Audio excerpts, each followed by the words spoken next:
Bienvenue dans le 56cast numéro 74, autrement appelé le 74cast. Tu ne m'avais pas encore entendu faire cette blague. Elle est récurrente, mais maintenant c'est fait.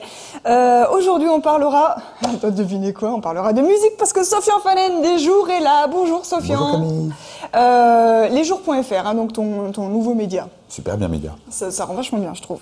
Sofian des Jours.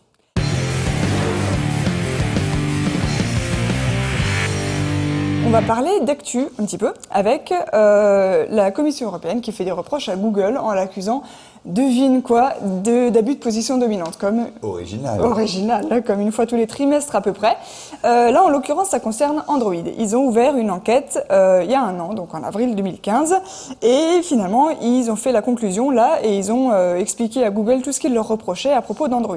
Alors d'abord, il y a un truc qui va pas, c'est que Google oblige les fabricants de smartphones à préinstaller le navigateur Chrome et Google Search, le truc de recherche, par défaut sur leurs appareils. Donc c'est-à-dire que le moteur de recherche par défaut c'est Google et le navigateur par défaut c'est Chrome, en échange d'avoir le droit de mettre la boutique d'application, le Google Play Store. C'est-à-dire que si tu veux pas, t'as pas le Google Play Store. Malin. Voilà, donc c'est vraiment du chantage. Donc du coup, les consommateurs sont dissuadés d'aller chercher un autre navigateur, ça tue la concurrence, ils sont dissuadés d'aller chercher un autre moteur de recherche. Et selon la Commission européenne, les moteurs de recherche concurrents n'ont aucune chance d'arriver à se faire une place. Et donc c'est pas bien Google.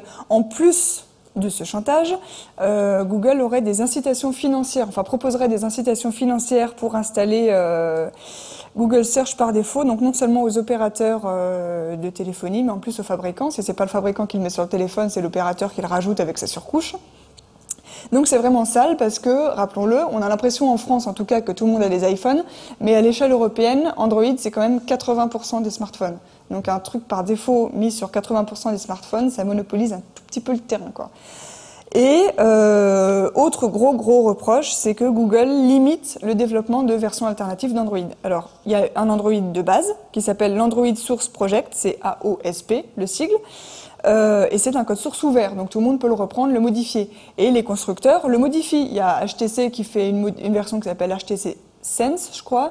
Samsung, je sais plus comment il s'appelle, TouchWiz, un truc comme ça. Qui est totalement catastrophique. Moi, j'ai ça sur mon téléphone, j'en peux plus. Voilà. N'empêche qu'ils doivent avoir le droit de le faire. Hein, ça s'appelle un fork. Et s'ils ont envie de le faire, ils le font. Et là aussi, Google fait du chantage, en fait. Ils demandent qu'on ne touche pas à Android en échange, pareil, d'un accès au Play Store. Et donc la Commission européenne n'est pas contente non plus parce que elle dit que ça, c'est où la citation, ça empêche les consommateurs d'accéder à d'autres versions d'Android potentiellement supérieures.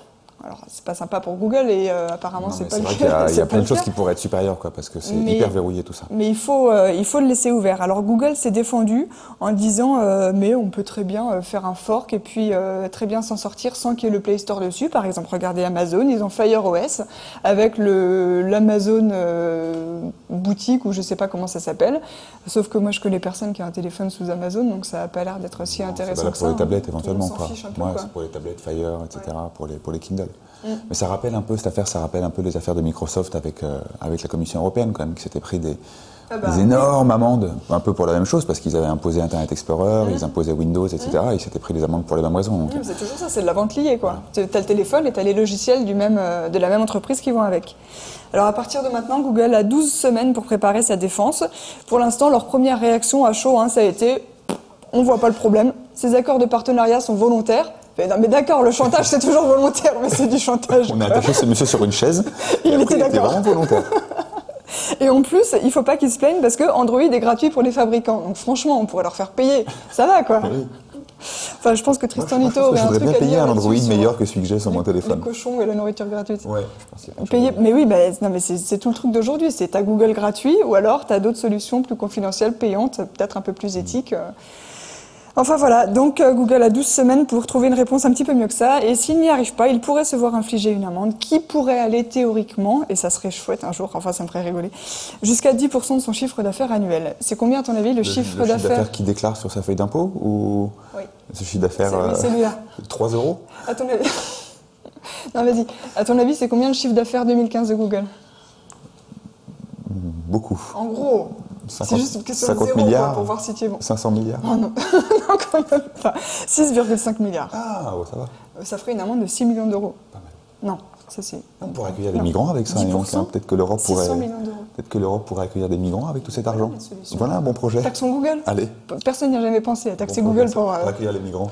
Voilà un bon projet de société. Moi, j'ai bien fait de t'inviter, t'es au taquet. On va passer à une petite virgule what the fuck avant de parler musique.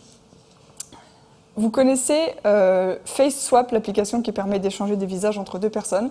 Bah, des fois, l'appli se plante et dans la fumée d'une vapoteuse, elle croit déceler un visage. Alors, ça donne des trucs comme ça.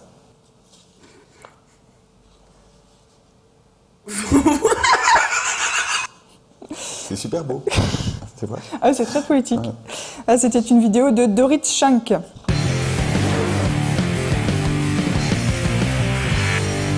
Donc la façon dont tu m'as vendu ton sujet, je cite, je l'ai écrit parce que c'était très drôle, c'est comment on bascule de l'écoute d'albums à l'écoute de playlists et comment elles servent surtout à vendre des gros tubes ou de la musique molle pour cuisiner des pâtes au pesto. Tu vas nous expliquer un petit peu le rapport entre les playlists et les pâtes au pesto. Le rapport, il est relativement évident. Quand on regarde, il suffit de regarder les pages d'accueil de Deezer, Spotify, les deux plateformes les plus utilisées en France, Apple Music aussi, même si on peut en parler, ils sont dans un truc un petit peu différent. Ils ne vendent plus des albums, ils ne proposent plus des albums. Deezer un tout petit peu, mais c'est fini l'époque où on disait voilà, il y a la nouveauté, l'album de machin, l'album de machin. Bon, quand c'est Drake ou quand c'est Beyoncé, ils les vendent encore. Dans la colonne de gauche, j'avais même fait des dossiers avec mes albums préférés, ils les ont virés sans prévenir. Il y a encore des albums, je ne veux pas dire que les albums ont disparu, ils ne vont pas disparaître en tout cas pour certaines musiques, mais dans d'autres musiques, ils sont vraiment en train de perdre de la place. Et en fait, ils se sont aperçus que les gens, les auditeurs, les auditeurs très grand public, qui sont arrivés enfin sur le streaming l'année dernière, en gros. Et là, on est en train vraiment de basculer, les chiffres sont exponentiels en ce moment. Donc on est vraiment dans du très grand public, c'est Madame Tout le Monde qui arrive. Et Madame Tout le Monde, en fait, la musique, elle y connaît rien. Elle aime bien ça, mais pas toujours, pas tout le temps, disons. Et surtout, elle n'a pas de temps à y allouer. Et en fait, elle veut écouter la radio. Et du coup, les plateformes de streaming ont fabriqué des choses qui ressemblent un peu à une radio, c'est-à-dire qu'on appuie sur un bouton et puis on cuisine des pâtes au pesto. Et donc, ils construisent des playlists. Donc, les playlists des tubes, la playlist des tubes R&B, les playlists des tubes hip-hop, les playlists des tubes français, les playlists des tubes rock, rap, machin, etc. Une playlist, pour toi, c'est la même chose que ce que les sites appellent les radios, c'est ça ? Oui, enfin les radios, les playlists, c'est deux éléments différents, mais en gros, c'est en train de fusionner. C'est une sélection que tu fais pas toi-même, quoi. Exactement. Après, tu peux en faire toi-même aussi, mais la majeure partie des gens, quand ils font une playlist, c'est tous les albums de Beyoncé dans la même playlist pour écouter tous les albums de Beyoncé sans avoir à se lever. Bon, donc les plateformes fabriquent des playlists plus ou moins thématisées, et en ce moment, le gros truc à la mode, c'est les playlists de mood. C'est-à-dire c'est de mood, d'humeur. C'est vraiment ça. C'est-à-dire que si vous connectez sur Spotify à 18h, il y a la playlist je rentre à la maison. Je rentre à la maison en voiture, je rentre à la maison en métro, etc. Je suis un peu vénère, j'ai besoin de me calmer, etc. Et je fais un dîner entre amis, il y a la playlist dîner entre amis. Je fais un dîner romantique, il y a la playlist dîner romantique. Je suis tout seul comme une merde à la maison, il y a la playlist je suis tout seul à la maison en jogging. Je suis déprimé, remontez-moi le moral. Je suis déprimé, remontez-moi le moral. Et en fait, il y a des playlists pour tout. Et ça change beaucoup la façon de proposer la musique, parce que derrière, il y a toute une stratégie de playlist et de labels aussi, pour entrer dans ces playlists qui sont en train de devenir très importantes. Il y a des artistes, notamment français, il y a un playlist qui s'appelle Fakir, il y a un artiste qui s'appelle Petit Biscuit, qui ont émergé grâce aux playlists. Mais qui les fait, les playlists? Qui les programme? Alors, en gros, il y a deux gros canaux. Il y a les playlists des plateformes. Donc Deezer a une équipe de 2 personnes pour en faire, Spotify a une équipe de 1 personne pour en faire, Apple Music en fait aussi. Apple Music font un petit peu différemment. Comme ils sont arrivés derniers, eux ils sont vraiment partis sur quelque chose de plus qualitatif, on va dire. Eux ils font les influences de Gilberto Gil au Brésil entre 72 et 74. C'est un peu plus c'est un peu plus pointu. En fait c'est ce que Spotify faisait il y a 5 ans. Apple le fait parce que c'est ils sont arrivés derniers, donc il faut qu'ils soient un petit peu différents. Niche, voilà. Mais quand tout le monde sera sur Apple Music, ils feront les pâtes au pesto pareil. Donc les plateformes les font, et il y a aussi des marques qui les font. Il y a une marque qui s'appelle Digster, une marque qui s'appelle Filter, une marque qui s'appelle Topsify. Et on s'en rend pas forcément compte parce que c'est marqué nulle part sur les plateformes. C'est pas Lustucru qui fait sa playlist de pâte au pesto. Non, pas encore. À mon avis, ça va venir. Mais Digster, c'est Universal. Filter, c'est Sony Music. Et Topsify, c'est Warner Music. Donc ça, c'est jamais dit nulle part. Bon, c'est un petit peu embêtant. Il suffit de regarder très rapidement la liste des morceaux. On s'aperçoit qu'il y a les playlists Digster. Les 10 premiers morceaux, il y en a 9, c'est du Universal. Filter, c'est pareil pour Sony, etc. Il n'y a pas d'arnaque. En même temps, ils sont là pour vendre leurs morceaux. Et donc, ils fabriquent les mêmes playlists de hits et les mêmes playlists de Pato Pesto. Donc on a cet univers-là qui se dessine. Et du coup, financièrement, ça s'arrange comment ces partenariats? Alors, j'ai enquêté dessus pour des papiers que j'ai publiés dans les jours. Oui, c'est des articles qui sont publiés la semaine dernière sur les jours. Voilà, on a commencé à publier une série d'articles sur le sujet. J'ai pas trouvé de preuves d'échanges financiers. Par contre, on sait que les majors sont actionnaires des plateformes, sont actionnaires de Spotify, et le patron de Deezer, c'est le même patron que Warner. Donc, c'est évident que les majors sont mieux traités. Mais elles sont aussi mieux traitées parce que c'est elles qui font tous les tubes. C'est elles qui produisent tous les tubes. Donc forcément, c'est elles qui donnent la matière aux plateformes. Donc mécaniquement, leur playlist remonte aussi. Mais l'une des questions en ce moment, c'est est-ce que le rôle des plateformes, qui ont quand même je dirais un rôle important aujourd'hui parce que c'est c'est la porte d'accès à l'ensemble de la musique du monde. C'est-à-dire que toute la musique du monde est là, mais elle n'est pas forcément visible. On se retrouve aujourd'hui comme à la Fnac, dans les années 80-90, où quand on arrive dans le magasin, il y a des montagnes de disques de Zazie, de Calogero et de Louane, etc. Et en fait, tous les autres disques, enfin tous non, mais il y a plein de disques derrière qui sont super intéressants. On peut écouter Louane, c'est pas un problème. Mais il y a aussi plein d'autres disques derrière qui sont intéressants. Mais si on prend pas le temps, ou si on se pose pas la question, ou si on va pas voir le vendeur, on ne saura même pas qu'il y a plein de disques intéressants derrière. Et c'est un petit peu ça l'enjeu sur les plateformes de streaming en ce moment, c'est est-ce qu'elles sont en train de réenfermer finalement l'auditeur dans quelque chose de très classique, avec vraiment les gros la musique qui se vend déjà, la musique qui se vend déjà, la musique que tout le monde écoute, c'est-à-dire que je vais écouter la musique que tout le monde écoute. Ou est-ce qu'elle se donne encore un rôle de prescriptrice à pousser la musique différente? De vendeur de la Fnac 2.0. Voilà, et c'est une vraie question. Est-ce que le rôle de Spotify, de Deezer, d'Apple Music, c'est d'aller chercher aussi des petits labels, des petits artistes, de les mettre en avant et d'essayer de fabriquer comme ça cette courroie de transmission plutôt vertueuse, ou est-ce que ces artistes-là vont rester comme ils l'ont toujours été? Finalement, rien n'a vraiment changé. Sauf que là, cette fois-ci, tout peut changer. C'est ça qui fait la différence. Il y a le potentiel avec le numérique, mais ça n'a pas encore changé. En fait, ce qui est génial avec une playlist bien faite, c'est qu'on peut mettre dans la même playlist un truc de Louane ou de Bruno Mars, et si c'est bien placé, mettre un truc un petit peu plus recherché, je sais pas, mettre un morceau de Jana Dead, même voilà, un truc comme ça.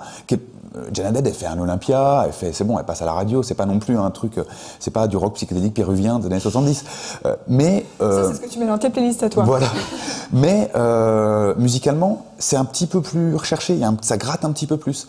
Et ce qui est génial, c'est qu'on peut, comme ça, en étant malin, intelligent, amener les gens à découvrir d'autres choses. Mais il n'y a pas des plus petites plateformes, des nouveaux concurrents un peu motivés qui le font, ça? Alors, il y a des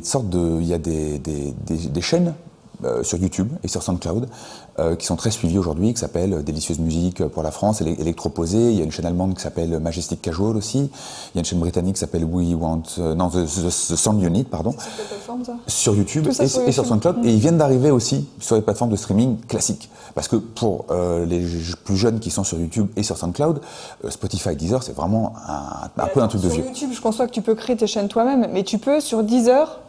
Ils ont tellement d'audience que les plateformes sont allées les chercher pour qu'ils créent des chaînes. C'est pour créer des playlists, c'est pas des radios. Non, c'est des playlists. D'accord. Et en fait, ils mettent en fait, c'est des playlists de la curation pure. Ils vont repérer des morceaux et ils mettent leur tampon dessus. Genre, c'est recommandé par Majestic Casual, et ils font des playlists avec ça. C'est des playlists qui font des millions de vues, des centaines de milliers d'abonnés. C'est en train de devenir un mécanisme. Il y a des labels et des gens qui commencent à savoir comment utiliser une playlist et à savoir prendre un artiste qui est très très émergent, aller le placer sur une playlist comme ça. Ça lui donne une crédibilité, même en termes de chiffres d'écoute. Et à partir de là, ils vont voir Spotify, ils vont voir Deezer, et ils vont lui dire, genre, t'as vu mon petit artiste là, il a fait 3 millions d'écoutes sur YouTube sur Majestic Casual. Par Spotify et Deezer. Voilà. Et du coup, c'est comme ça que les artistes terminent dans les playlists de hits sur Spotify, sur Deezer, ou alors ils passent par les playlists de Mood, les playlists de Pato Pesto, et ça leur fait de l'écoute, etc. Et ils remontent petit à petit dans les playlists les plus visibles. Et quand ils sont dans les playlists les plus visibles, en fait, le grand mécanisme, c'est que tout ce qui est dans une playlist qui est très écoutée est valorisé par les algorithmes. Et en fait, la clé, elle est là. Parce que les playlists faites à la main, elles servent juste, en fin de compte, à faire remonter des chansons et à les injecter dans les algorithmes. Et c'est ces algorithmes après qui proposent des recommandations, qui proposent le gros bouton Flow sur Deezer, qui proposent les playlists recommandées, la playlist hebdomadaire personnalisée sur Spotify. Voilà, pour terminer dans cette playlist algorithmique, il faut être passé par une playlist faite à la main. Si je comprends bien, au début, il faut faire les efforts à la main et vraiment en baver pour que ça commence à être de plus en plus écouté et faire émerger un petit peu un artiste. Et après, il y a un moment où se déclenche une espèce de processus automatique. Exactement. Où plus il est écouté, plus il sera proposé par les algorithmes. Et plus il y a d'internautes qui vont potentiellement le placer dans leur propre playlist. Et là, c'est encore plus valorisé. Et là, l'artiste, il monte en flèche. Exactement. Okay. Et donc, c'est sûr que quand on a un artiste chez Universal, il a les moyens de placer son artiste sur ses propres playlists, de hits, de machin. Donc, il les pousse directement là. Mais quand on est Petit Biscuit, qui est sur un tout petit label indépendant, ils sont passés par YouTube, ils sont passés par SoundCloud, après ils sont passés sur Spotify, ils sont arrivés dans une petite playlist électronique actuelle, etc. Puis c'est remonté dans une plus grosse playlist de hits, etc. Et maintenant c'est parti complètement en flèche. Il a un Élysée-Montmartre déjà prévu au mois de décembre, ce jeune homme qui a 15 ans. Donc il a 15 ans. Donc c'est un mécanisme qui se crée comme ça et qui change complètement la façon de proposer la musique. C'est-à-dire qu'on va pas dire Petit Biscuit sort un album, on fait la couverture de Télérama, les Inrock, machin, on essaie de placer des papiers, on essaie d'avoir des morceaux sur France Inter, etc. Pas du tout. Petit Biscuit n'est jamais passé sur France Inter. Il a eu de presse quasiment nulle part, ou pas en tout cas de grosse presse. Il n'a pas sorti d'album et il a des écoutes. Il n'a pas sorti d'album. Il n'a pas sorti d'album. Il a sorti des morceaux. Et il a sorti des morceaux qui ont été mis dans des playlists. C'est vraiment des artistes de playlists. Alors après, ça marche pas forcément pour tous les styles. Petit Biscuit, il fait une musique électronique assez ronde, très très jeune, etc. Le rock est encore très rock, pop, etc. Indé, c'est encore vraiment tourné vers les albums. Mais on voit que ça change quand même pas mal, et ça change pas mal la philosophie. Petite question, les gens qui font les playlists genre sur YouTube là, et qui permettent de faire émerger ces gens, ils font quoi dans la vie? Ils font ça. Non mais ils sont payés par qui? Comment Ils sont payés par YouTube principalement, parce qu'ils touchent les vues. Ah oui, t'arrives à en vivre de ça? Quand tu publies des morceaux, quand tu publies trois vidéos qui font 1 million de vues par semaine, tu commences à pouvoir faire un peu d'argent, ouais. Ah oui, d'accord. Je pensais que c'était tellement des miettes qu'il fallait vraiment être Enjoy Phoenix pour gagner sa vie. Quand c'est des millions de vues qui s'empilent, ça commence à faire un petit peu d'argent. Ok, je me rendais pas compte que c'était. Et ils font des festivals à côté, ils commencent à monter des festivals, ils commencent à monter des soirées. Il y a des soirées, délicieuses musiques, etc. Ok. Merci Sofian Fanen. Merci Camille Gévolin. Et ces articles sont à retrouver sur lesjours.fr. Merci. Et on va passer au potager du web.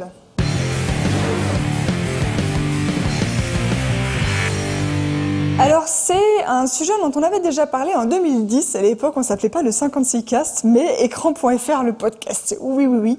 Et cette virgule what the fuck m'a un peu donné envie d'en reparler, parce qu'en plus je suis sûre que vous vous en souvenez plus, donc comme ça c'est fait. Dans cette minute même, ça s'appelait la minute même, on parlait de ces grands classiques du mème qui consistent à échanger des visages. Alors il y a plusieurs mèmes différents, tu vas sur Know Your Meme et tu vérifies bien la différence entre chaque. Il y a la technique traditionnelle du face swapping qui consiste à échanger les visages de plusieurs personnes sur une photo.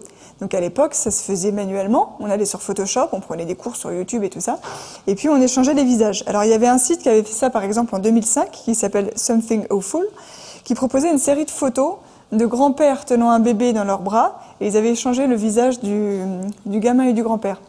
Donc par exemple... Ça faisait un peu peur. Oui. C'était bien fait, hein. C'est effrayant. Non, mais c'était vraiment bien fait, il a une très grosse tête ce bébé. Si t'es doué en Photoshop, ça peut être très bien. Ah oui, bien. Celle-là, elle est super. Et une troisième qui s'affiche là. Il y avait aussi, par ailleurs, le même Tenso, qui consistait à créer une tension dramatique en zoomant au fur et à mesure sur un visage. Alors là, je ne sais pas si tu te souviens, c'est les images qui sont en une sorte de panoramique verticale. Hauteur, ouais. Voilà, au début, tu avais un groupe de personnes et tu n'as pas remarqué au début. Qui fait un truc un peu bizarre. Voilà, c'est ça. Mais au début, tu n'as pas remarqué qu'il se passe un truc bizarre dans la photo. Et au fur et à mesure que tu zoomes en plusieurs étapes, à la fin, tu vois qu'il y a une personne derrière en photo booming ou un truc comme ça qui fait une tête complètement what the fuck qui va pas avec le reste. Mais juste ça c'est le Tenso. Et après, il y a des gens qui ont fait une sorte de mix du face swapping et du Tenso, où à la fin du Tenso, tu redézoomes et tu as de nouveau la photo entière, et là, ils ont pris le visage de la personne qui tire une tête bizarre, et ils l'ont dupliqué sur toute la photo de groupe. Exemple. Alors attends, le Tenso, déjà, ça ressemble à ça. Là, ça s'affiche. Et Et quand tu fais la fusion... Bref, tout ça pour dire que le face swapping vient de revenir à la mode, en fait, il y a quelques mois, grâce à une application qui s'appelle Face Swap Live. Je ne sais pas si tu en as déjà entendu parler ou même si tu l'as utilisé. Oui. Tu l'as utilisé? Oui. Non, parce que moi pas. C'est vrai? Oui, Mais c'est très rigolo. Mais fais tourner tes archives. Et même quand on n'a pas bu, c'est bien. Je veux voir des face swaps de toi. Des face swaps de moi avec des chiens et des chats. Oui. Avec des objets ou tout ça. C'est assez Parce que rigolo. le truc cool de cette application, c'est que donc t'as plus besoin déjà de le faire à la main, elle le fait automatiquement, elle reconnaît les visages, elle échange, et en plus elle le fait pas en photo, elle le fait en vidéo, en live quoi. C'est-à-dire que, enfin moi je l'ai pas utilisé, mais tu vas me confirmer. Oui, tu le mets en mode bouge, selfie, animé, c'est ça, ouais. et puis les deux personnes qui sont devant, Exactement. et bah t'es comme si tu Ça te le fait en regardais dans direct, un ouais. miroir avec les visages interchangés. Et donc c'est drôle en fait, ça marche déjà bien normalement. Hi, honey. Hi, honey. I'm a pretty girl. You're so pretty. I'm a pretty girl. Et surtout, ça marche bien quand il y a une grande différence d'âge, comme tout à l'heure avec les photos des grands-pères avec les bébés. Là, nous avons un adulte et un enfant, et effectivement, ça marche bien quand il y a une grande différence d'âge. C'est une vidéo de Wilbert Leering qu'il a publiée sur Twitter. Mais bien sûr, ce sont les ratés qui sont les plus drôles. Alors, on a le face swap où l'application a confondu un enjoliveur qui est à l'arrière-plan sur une voiture avec le visage de la fille. Donc, la pauvre, elle se retrouve avec un enjoliveur sur la gueule. Génial. Voilà.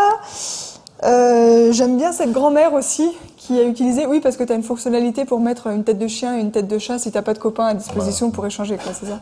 Donc là, on a mis la tête de chien à la grand-mère et ça a l'air de beaucoup lui plaire. My goodness! Show them! They can't see it without. Oh my God! I'll show them. Ça va bien, hein. Ça va bien avec le collier en plus. Le collier. Ça, c'est une vidéo de Kaylin Keir. J'en ai une autre qui est un tout petit peu flippante. Il fait très peur. Surtout avec les bruits. Comment terroriser un enfant, toi? Il va bien dormir cet enfant après. C'est horrible. Ça, c'est une vidéo de Kazi Nistat. Et bon, j'ai décidé de vous traumatiser, donc on va en faire encore un.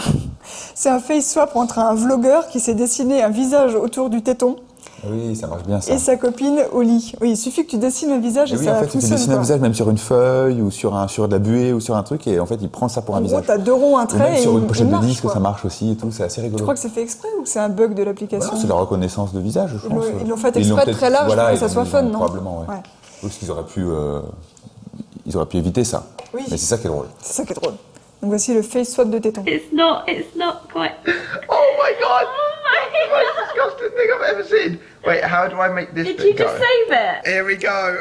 Oh my God. Affreux. Guys, check out my nipple nose. L'angoisse. Voilà. Bon, on va arrêter là. Ça, c'était donc un face swap de Pointless Blog Vlogs. La beau la technologie. Oui. Et on va juste se repasser le face swap de la vapote pour finir parce qu'il était quand même majestueux.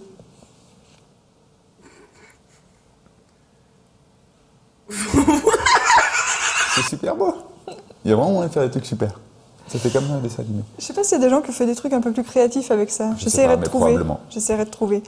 Et on va finir par des poils.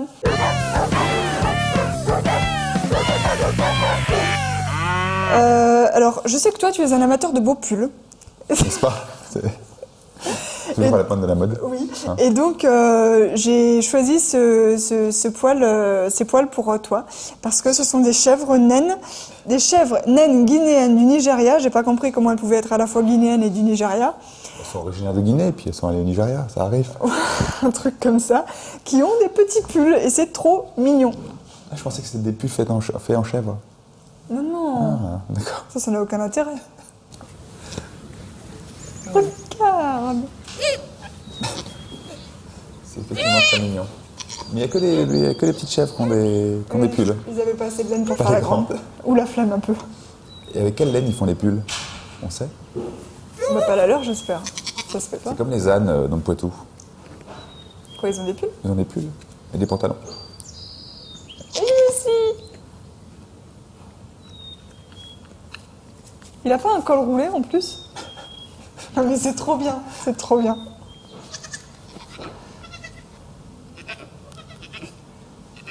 Mais il me faut tellement un bébé chèvre guinéenne du Nigeria dans mon jardin.